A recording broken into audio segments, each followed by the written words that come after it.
Velkommen alle sammen, welcome back to the channel where we cover Assassin's Creed Valhalla from a historically accurate point of view. And I'm just going to let this battle play. This gameplay was released just a couple weeks ago, but I wanted to take this chance to tell you all about the top books where you can learn about Norse paganism.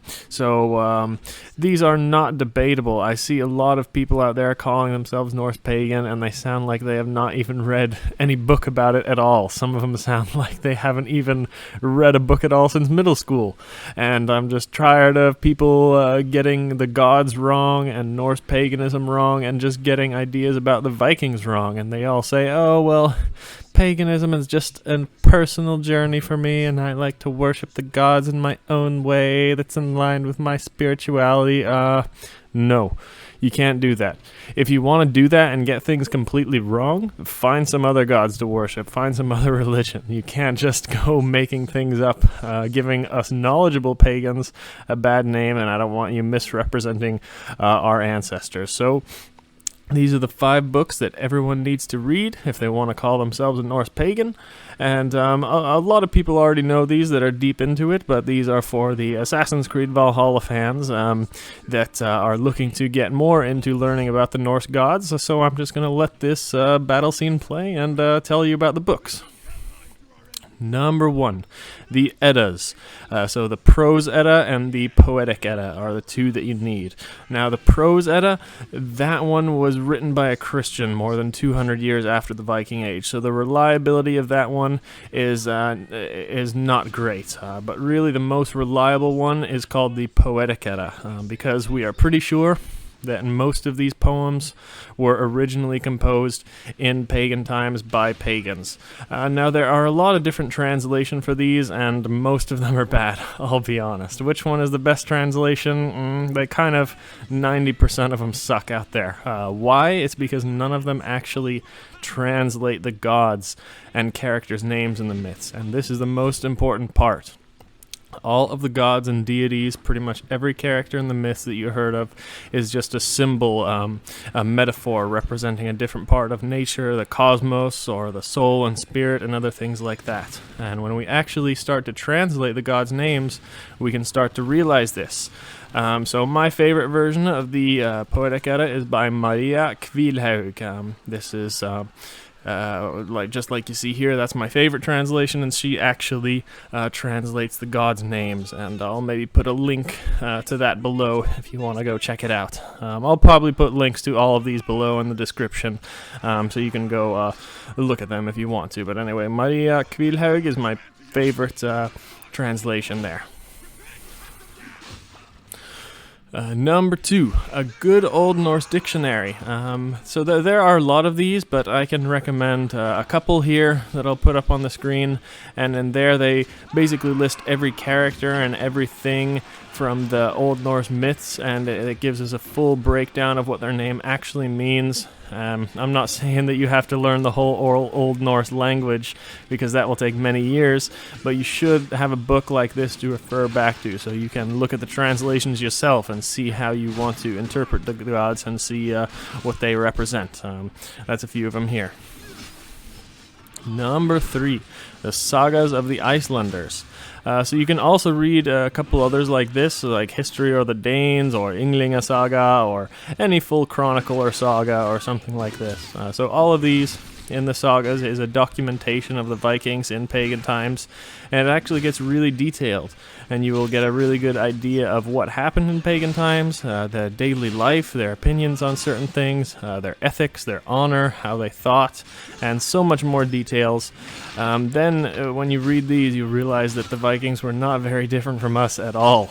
They were not just dumb, bloodthirsty barbarians. They were actually pretty smart and logical, and this tells us something about their religious beliefs if you want to look into learning more about that today. The problem with all of these is that they were written by Christians, also hundreds of years after the events happened, so it's not 100% accurate, and more importantly, they are deliberately trying to hide a lot of pagan beliefs and practices.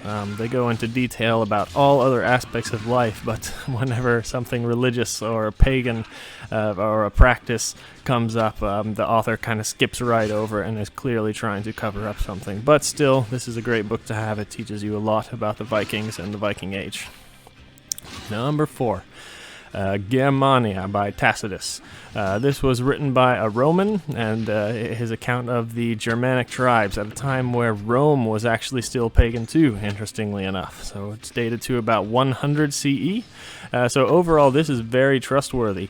Just keep in mind that this was written about the people he came into contact with in like northern Germany area, southern Denmark, and about 600, 700 years before the Viking Age.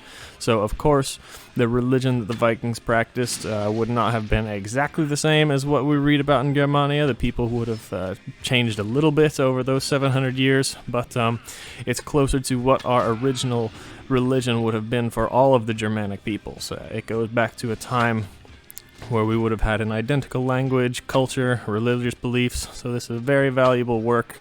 There's also a few other of these that are good accounts, mostly by Muslim historians of the time or Greek historians from even longer back. So I'll maybe put links to those in the description below as well. That brings us to number 5. And this one is up to you. You can actually choose what you want to be as your number 5 on the list, but it has to be a book that gets into the archaeology of the Norse or Germanic pagans. So there are lots and lots of these books.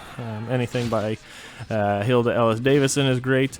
I recommend those, but there are so many others. Whatever you buy is up to you. You just need to get a book that examines the grave sites, rune stones, rock art, amulets, bones, and other archaeological things like that. And this is very important because we don't have a lot of reliable written information, actually, about the Vikings and the Norse pagans. Written sources can be, misinterpreted or vague or inaccurate or even flat-out lies covering up the truth, as I mentioned. Like I said, most of the sources were written by Christians hundreds of years after the events happened. But archaeology doesn't lie. It may be hard to know exactly what you are seeing and what kinds of conclusions to make from archaeology, but at least when we come to the conclusions using archaeology, we know they will be correct. There's a quote which comes from Grettir's Saga Asmundssonar, and that is, "A man's history is half the story, but the wise man's guess is the truth." So that's what we're trying to be, guys. If you are looking to learn about the Norse gods and the Norse religion, we are trying to be the wise men and develop our own theories, because in this religion we don't have a Bible that just tells us everything to do and what to believe in. We have many, many different sources, and most of them are not 100% reliable. But when we use our knowledge of everything together and come up with educated theories, we can really start to come up with the truth about our ancestors' religion and how we should be practicing this. So, just wanted to get that straight. I know there will be a lot of people interested in the Norse gods when they start playing this game. If you're really interested, you can check out my other channel, Norse Magic and Beliefs. I go into things in a lot more detail in that channel because that's basically for educational purposes, and I list all my sources and everything I talk about. So if you're really interested in that, you can go ahead, but if not, then just enjoy the game. Just be aware that most of the things you know about the gods and the Vikings have been lies told to us for 1,000 years. So that's about it for today. Vi ses nästa gång.